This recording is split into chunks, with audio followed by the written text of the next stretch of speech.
The origin of the word Rongkong.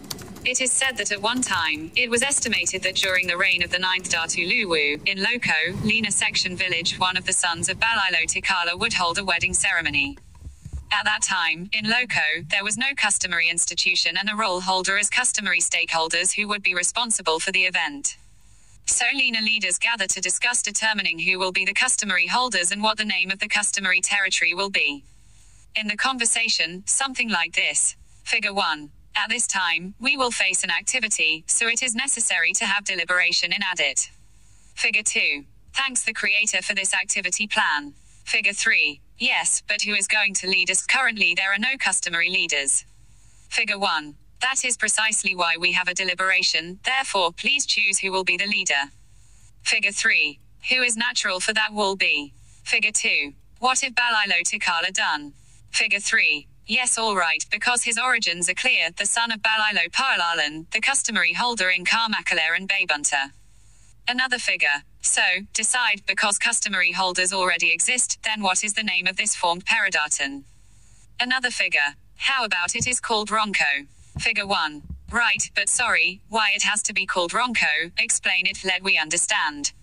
Another figure. Because this activity is suddenly carried out, together with the formation of customary holders which in a short time, as just taken away. The characters. Well, if that is the case, then from now on it will be called the Ronko Traditional Village. Finally, with this agreement, a new area name was formed in Luwu land called Ronko. On the other hand, the Tondiktua Bua Kalo'Tok territory at that time already had its own customary leaders and territory of authority, but at that time it was not yet called Rongkong, but its inhabitants were better known and called Ampona Nemalatong. During its development, customary leaders have children who eventually make a new village in several areas in the future. In the new village, in Buka village, at that time, a unit of customary stakeholders was formed, as was the case in Ambo Nyuri and Saiba. With the increasing number of existing customary structures, the customary leaders held a customary meeting in Lena to discuss the change in the name of the Ronko on the grounds that the word Ronko was not suitable to be used as a village name, as well as to unite Tondiktua Bua Kalo'Tok into a single unit that was not separated later. For this reason, it was decided that the name Ronko to be refined into Rongkong. As time went on, the customary leaders held another meeting.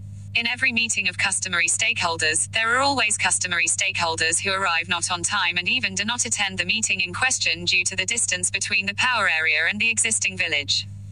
Because the reason is to make it easier if there are meetings and minimize the occurrence of the absence of customary stakeholders, the customary stakeholders agree to divide their respective territories consisting of the areas of Lena, Mankalaku, Buka, Salu Paku, Ambon and Yuri and the surroundings are called RONGKONG Sambo Lam. The Kalo'Tok, Kanandid, Salunas, Pongtatu and surrounding areas are referred to as RONGKONG Kanan Lellua on the basis of the existence of 7 hot springs in the area. The area of Rongkong Saiba to the Makawa River and its surroundings is called Rongkong Saiba. Over time and the development of the times, the descendants of these customary leaders were intertwined with marital relationships and gave birth to Tomakaka descendants in various places in the Tanna Rongkong area, known as Tomakaka Taidandan. In its development, each of the 3 regions has its own customs and culture, which eventually become a permanent tradition in each of these regions to this day. Furthermore, during the time when the Dutch entered the Luwu Kadatuan area and invaded the Kadatuan Luwu tribe region via the Tanna Toraja, Seko, Rongkong route and were stuck in the Kanandid region, the Dutch split the Rongkong area into 2, namely 1. Rongkong Atas with the boundaries of Salu Nays to the Seko traditional village.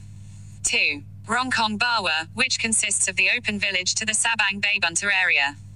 The terms Rongkong Bawa and Rongkong Atas were known by the people of Luwu until the arrival of the Liberation Army, Army City, during the crushing of the DIIT rebellion, and since then the Rongkong community has been separated from each other and spread to areas outside of the land of Luwu, even overseas.